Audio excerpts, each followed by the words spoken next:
বাংলায় অনুপ্রবেশকারীদের এবার দিন শেষ। কুলতলিতে জালে 18 বাংলাদেশি অনুপ্রবেশকারী কাঁটাতার পেরিয়ে এসে কুলতলির ইটভাটায় কাজ করতো তারা। বাংলায় অনুপ্রবেশকারীদের এবার দিন শেষ। কুলতলির জালে 18 বাংলাদেশি অনুপ্রবেশকারী। অর্পণ রয়েছে, আরো বিস্তারিত জানার চেষ্টা করব। অর্পণ, কতদিন ধরে এই বাংলাদেশিরা এখানে রয়েছেন, কি জানা যাচ্ছে?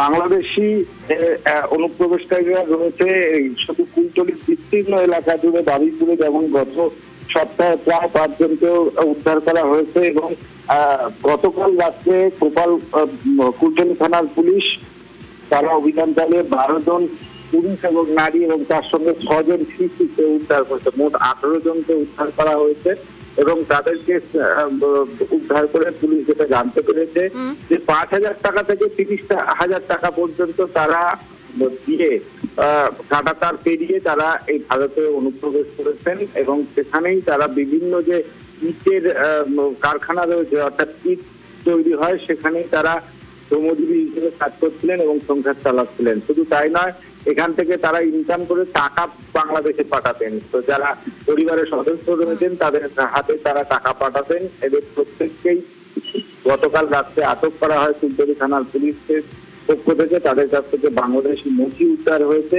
এবং তাদেরকে যে বারুইপুরের, তুমি জানো, বারুইপুর পুলিশ জেলার 2টি হোল্ডিং সেন্টার করা হয়েছে, সেই হোল্ডিং সেন্টারে পাঠানো হবে আজ। ধন্যবাদ।